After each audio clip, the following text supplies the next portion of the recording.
जैसा नहीं संसार में।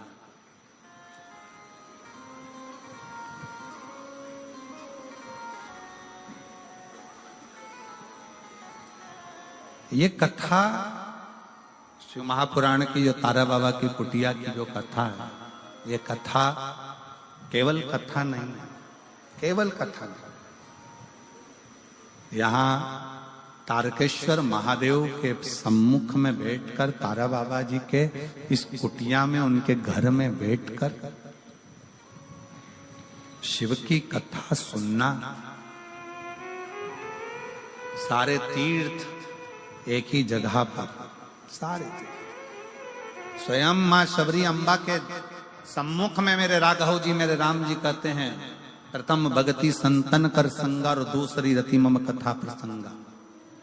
संतों का सानिध्य, तारा बाबा का सानिध्य और कथा का प्रसंग और शिव महापुराण की कथा, ये तीनों का जो संगम होता है, ऐसा लगता है कि स्वयं प्रयाग चलकर यहीं पर आ गया। स्वयं मैं कहूंगा सिरसा वासियों से, सिरसा के आसपास में रहने वालों से, दिल से सुनो और दिल से प्रार्थना करो। कब क्या देगा कैसे, ये हम इतने पत्रों नहीं पढ़ पाते, बहुत कम, ये थोड़े बहुत पत्र हम भी निगाह से देखकर रखते जाते हैं। इतने पत्रों को पढ़ना ये तो पहले दिवस है। कितना कितना देता है बाबा, ये उसके ऊपर निर्भर करता है। और कई माताएं अपने अपने छोटे छोटे बच्चों को लेकर आई हैं, जिन्होंने पत्र लिखा 5 साल में, 8 साल में, 14 साल में, 11 साल में, 15 साल में, 20 साल में। इन पत्रों में ढेर लगा हुआ है।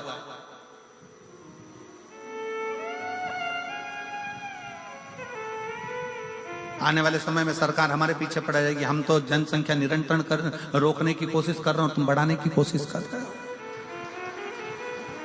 तो ये शिव तत्व नहीं तो और क्या है, शंकर का गुणगान नहीं तो और क्या है, शिव की भक्ति नहीं तो और क्या है।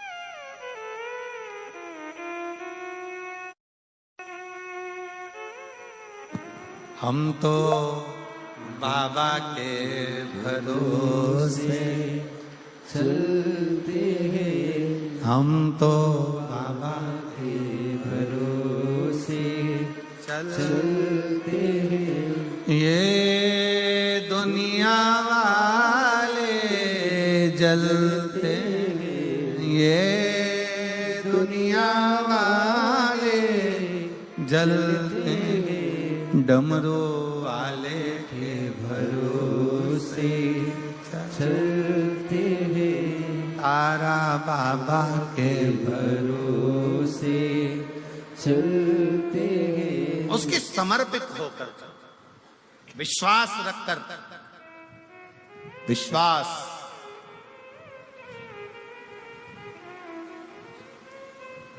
भागवत किस किसने सुनी है?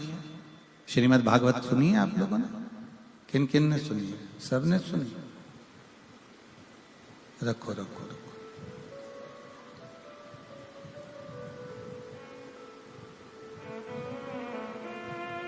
भागवत में एक प्रसंग आता है,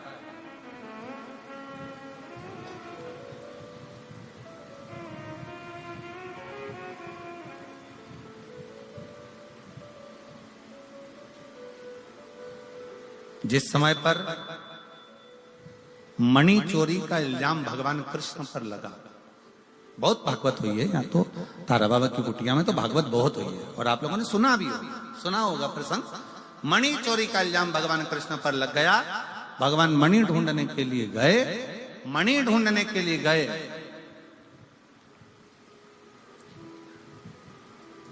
तो एक भालू का पुत्र, जामवंत का पुत्र, उस मणि से खेल रहा। सुना है ना प्रसंग? जम के तो बोलो। आजकल सिरसा वालों ने बोलना बंद कर दिया है क्या?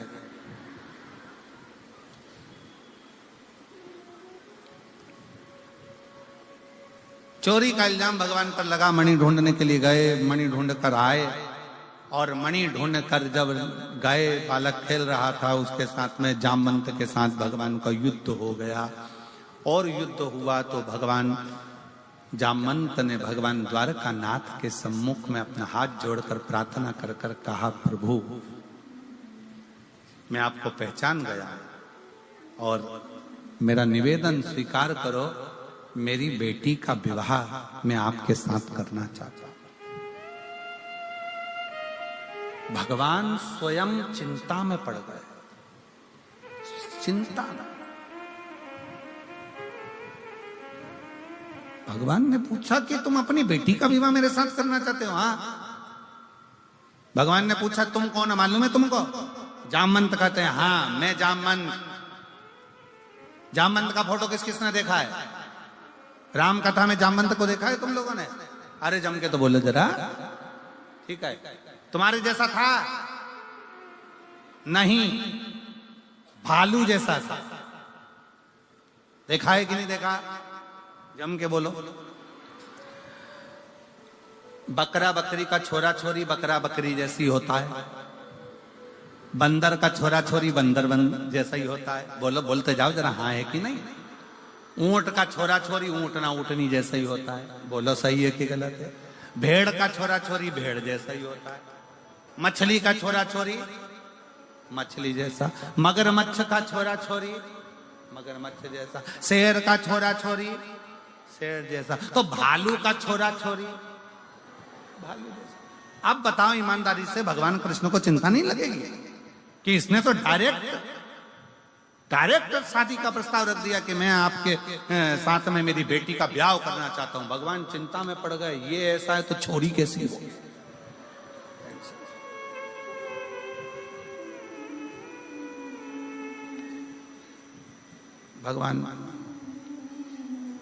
भगवान बोले मैं 24 घंटे तो पहले मैं सोचूंगा फिर ब्याह करूंगा।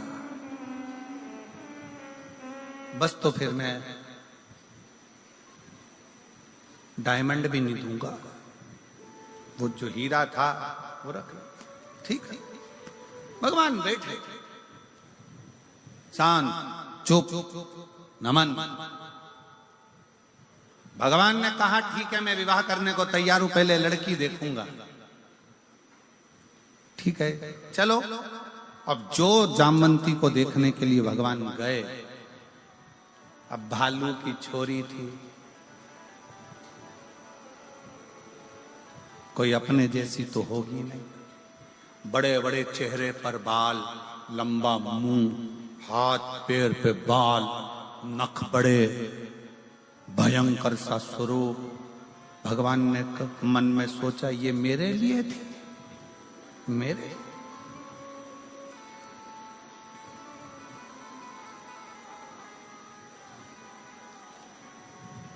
भगवान कृष्ण फिर चुप हो गए।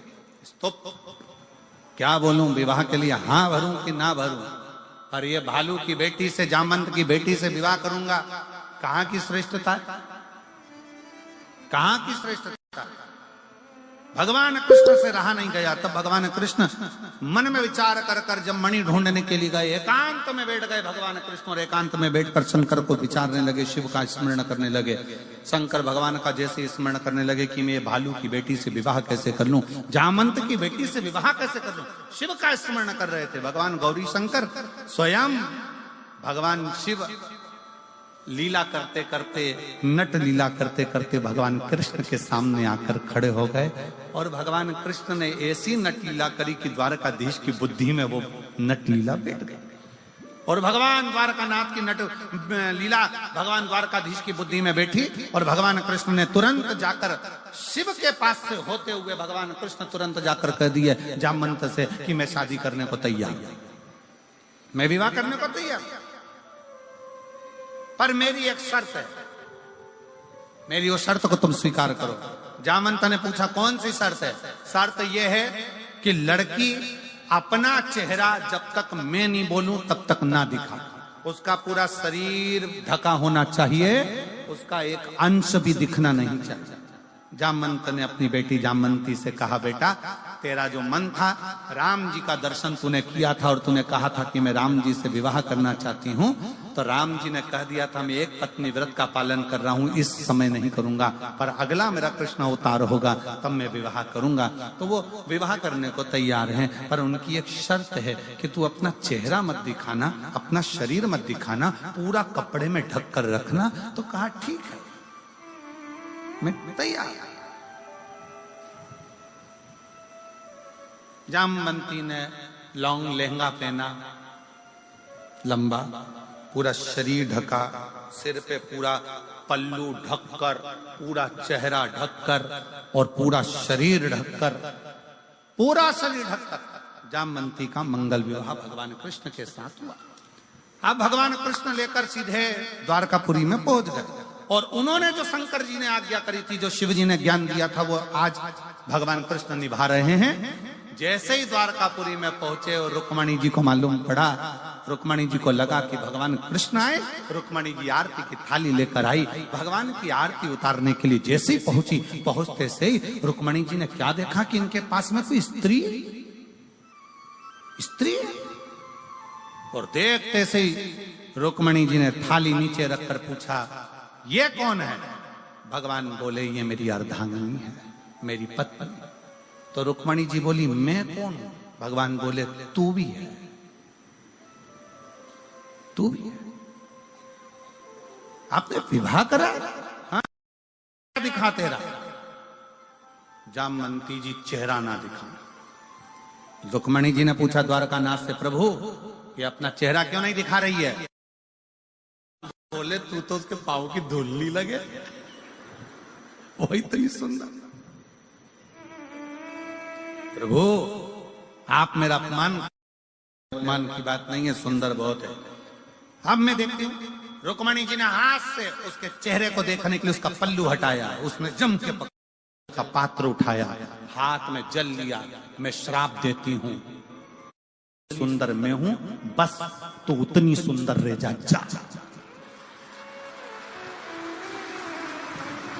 मैं तुझे श्राप देती हूं, जितनी सुंदर मैं हूं बस उतनी सुंदर रह जा।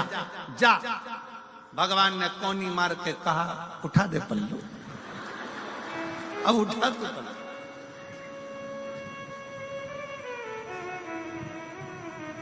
शिव क्या करता है?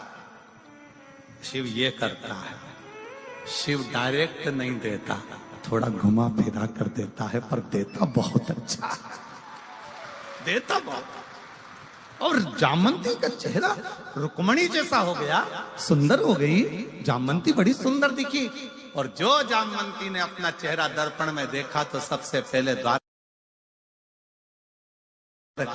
के चरण पकड़ लिए, रे द्वारकाधीश गजब का काम करा, एक भालू की छोरी के इंसान बना दिया तूने, एक जामवंत की बेटी को एक मुझे इतना सुंदर बना दिया।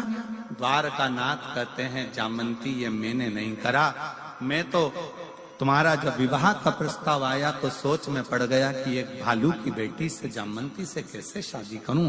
तब मैं बैठकर शिव का भजन कर रहा था, शिव ने नट लीला कर कर मुझे ये दर्शन दे दिया, और वो दर्शन का फल ये मिला कि आज तो रुक्मणी जैसी सुंदर हो गई।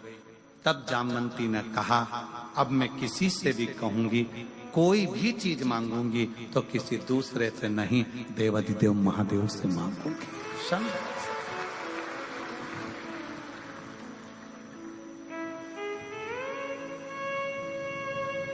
और नहीं तो वो पर्दा कराया ही काय को था भगवान ने।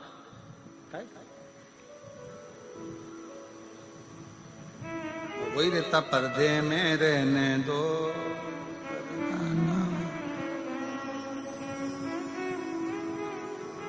और उसी में बने थे। यह शिव तत्व है, भगवान शंकर की भक्ति है, शिव का स्मरण है, शंकर का मंत्र जाप, शंकर का नाम जाप। दुनिया के लोगों को लगता है भगवान हमारी नहीं सुन रहे, दुनिया के लोगों को लगता है भगवान हमारी कब सुनेंगे। सुनता है, थोड़ा समय लगता है, समय लगेगा पर देगा एक पत्र है। देखिए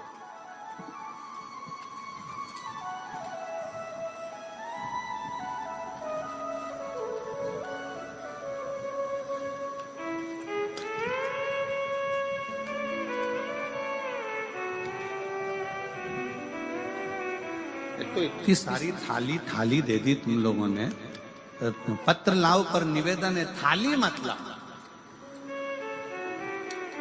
और थाली इतनी सारी इकट्ठी हो गई, पत्र जरूर लाओ पर थाली नहीं है यार। मेरा नाम सुमन सुरेंद्र कुमार, गांव